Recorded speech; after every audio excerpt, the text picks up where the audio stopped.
24가 부활입니다. 고린도전서 15장 14절에서 20절입니다. 여기는 중요하기 때문에 한번 같이 읽어봅시다. 고린도전서 15장 14절에서 20절입니다. 굉장히 중요한 내용입니다. 그리스도께서 만일 다시 살아나지 못하셨으면 우리가 전파하는 것도 헛것이요 또 너희 믿음도 헛것이며 또 우리가 하나님의 거짓 증언으로 발견되리니 우리가 하나님이 그리스도를 다시 살리셨다고 증언하였습니다. 만일 죽은 자가 다시 살아나는 일이 없으면 하나님이 그리스도를 다시 살리지 아니하셨으리라. 만일 죽은 자가 다시 살아날 일이 없으면 그리스도도 다시 살아날 일이 없었을 터이요 그리스도께서 다시 살아나신 일이 없으면 너희의 믿음도 헛되고 너희가 여전히 죄 가운데 있을 것이요 또한 그리스도 안에서 잠자는 자도 망하였으리니 만일 그리스도 안에서 우리가 바라는 것이 다만 이 세상의 삶뿐이면 모든 사람 가운데 우리가 더욱 불쌍한 자이리라. 그러나 이제 그리스도께서 죽은 자 가운데서 다시 살아나사 잠자는 자들의 첫 열매가 되셨느니라. 아멘. 자, 19절에 뭐라 그러죠? 진짜 그리스도 안에서 죽은 자가 부활하는 이 부활이 없다면, 이 세상에서 사는 삶밖에 없다면 모든 사람들 가운데 우리가 가장 불쌍한 사람 되는 거다. 얼마나 불쌍합니까?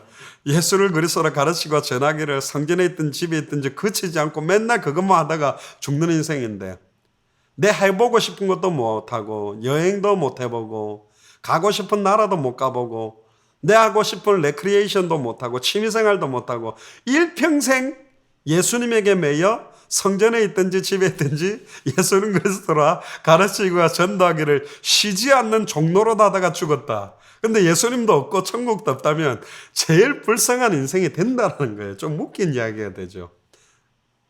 이걸 역설적으로 이야기하는 겁니다. 그러나 이제 그리스도께서 죽은 자 가운데서 다시 살아나셔서 잠자는 자들의 첫 열매가 됐어요. 그래서 21절에 사망이 한 사람으로 말미암았으니 죽은 자의 부활도 한 사람으로 말미암는다. 아담 안에 모든 사람이 죽은 것 같이 그리스도 안에 모든 사람이 삶을 얻게 된다. 얼마나 감사합니까? 그래서 부활이라는 의미를 24가를 통해서 좀 확인하셔야 됩니다.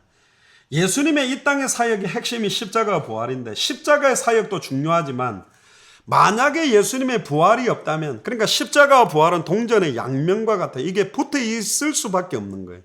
십자가의 사역은 있는데 부활이 없다면 이게 퇴색돼 버리는 거예요. 왜냐하면 십자가를 지심으로 그리스도의 일을 다 이루셨어요.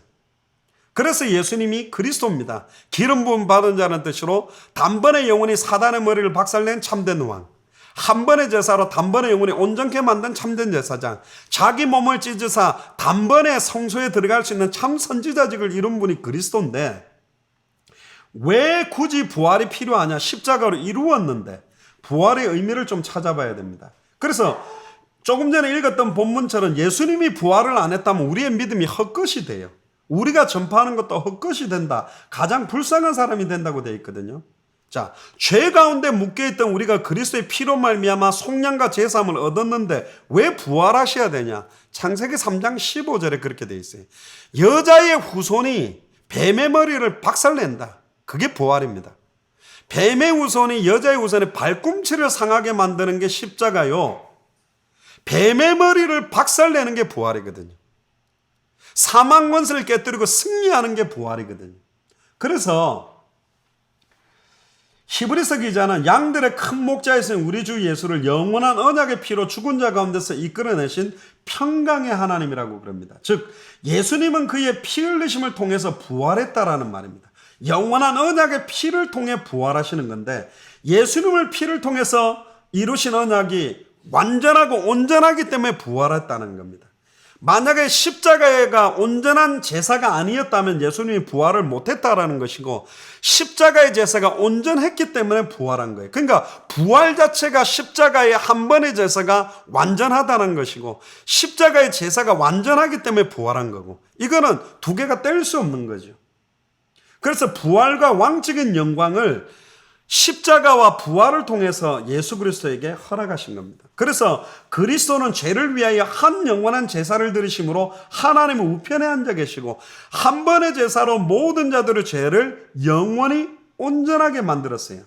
그 제사가 영원하고 온전하다는 증거로 부활해서 지금도 살아계십니다. 우리가 도피성 대제사장 이야기할 때 이야기했죠. 도피성에 죄인들이 들어가 있을 때 언제 해방받아 나오냐면 대제사장이 죽으면 와 하고 살아나요. 들어간 지 하루 만에, 하루가 아니라 아침에 들어갔는데 오후에 대제사장이 죽었다는 소식을 들으면 바로 나올 수 있는 비밀이라는 거예요. 근데 재미난 거는 대제사장이 죽었다면 해방받았지만 또 범죄를 하잖아요. 그러면 또 도피성에 들어가야 되잖아요. 그러면 차기 또 대제사장이 세워져야 돼. 근데 예수님은 십자가와 부활로 차기 대제사장이 필요가 없어요. 직분이 다른 사람에게 갈리지 않는다. 다른 사람에게 직분이 전달되지 않아요. 왜냐? 완전히 죽었다가 부활을 해가지고 심판 때까지 영원히 살아있어요. 그러니까 다른 사람이 대제사장이 될 수가 없어. 안 죽고 살아있기 때문에. 보통 대제사장들은 다 죽어버렸거든. 근데 예수님은 죽자마자 살아나서 지금도 그 육체를 가지고 살아있어요. 육체를 가지고 살아있는 이유가 뭐냐? 그 뒤로 그 어떤 대제사장이 필요 없게 돼버린 거예요. 다른 말로 하면 뭐죠? 도피성이 필요해요? 필요하지 않아요? 이제는 도피성도 필요 없다는 거예요. 로마서 10장 13절에 누구든지 주의 이름을 부르면 구원받는다. 주의 이름을 부르기만 하면 단번에 영원히 하나님 만나고, 주의 이름을 부르기만 하면 단번에 영원히 죄에서 해방되고, 주의 이름을 부르기만 하면 단번에 영원히 사단의 권세를 깨뜨리고 승리하도록 부활하신 육체를 가지고 살아있기 때문에, 그래서 부활의 의미가 어마어마한 겁니다. 진짜로 예수가 그리스도라는 증거 중 증거가 부활인 거예요. 특히 예수님의 부활은 자기 자신만을 위한 것이 아니라 부활의 첫 열매라고 되어 있어요. 그래서 그리스도와 함께 연합하여 죽은 자는 그리스도와 함께 부활로 부활하게 돼요. 그래서 갈라디아서 2장 20절에 내가 그리스도와 함께 십자가에 못 박혀 죽었나니 그런즉 이제 내가 사는 것이 아니요 내 안에 그리스도가 살고 그리스도와 함께 우리가 다시 살아나게 되는 거예요. 이게 연합입니다. 어마어마한 거죠. 그래서 그리스도를 죽은 자 가운데서 다시 살리신 그 권능이 우리 죽을 몸도 다시 살리게 되는 거예요. 그리스도 안에서 우리는 썩지 아니할 몸을 입게 됩니다. 예수님과 똑같은 부활체. 부활체가 뭐냐? 벽도 통과하는데 음식도 다 먹어요. 뼈와 살과 모든 게 다 있는데 벽도 통과해요. 시공간을 따라 움직이고. 부활했는데 손에 못 자고 허리에 창자국도 있어요. 예수님과 똑같은 부활체를 입게 된다는 거예요. 그래서 부활은 그리스도인으로 하여금 산 소망을 만듭니다. 부활의 소망 때문에 우리 몸을 죽여도 영혼을 능히 죽이지 못하는 자들을 두려워하지 않게 된 비밀이 부활신앙이 그들에게 있었어요.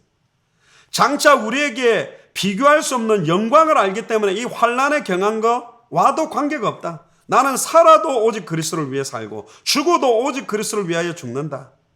따라서 나는 이 땅의 것 생각하지 아니하고 오직 위의 것, 영원한 것을 위해 살아간다. 로마서 14장 7절부터 9절을 한번 찾아봅시다. 중요하니까요. 로마서 14장 7절부터 9절입니다.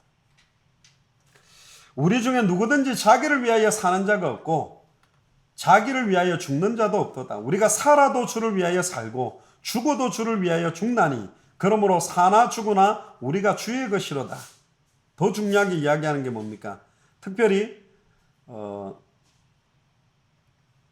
이를 위하여 그리스도께서 죽었다가 다시 살아나셨으니 곧 죽은 자와 산 자의 주가 되려 하심이라. 이렇게 되어 있죠. 굉장히 중요한 내용입니다.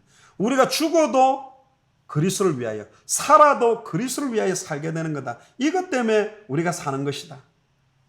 그래서 이 땅에 소망을 두지 않고 오직 위의 것, 위에서 부르신 부름의 상을 위해서 살아가는 삶의 목적대로 사는 사람이 부활의 산 소망을 가진 하나님의 자녀예요.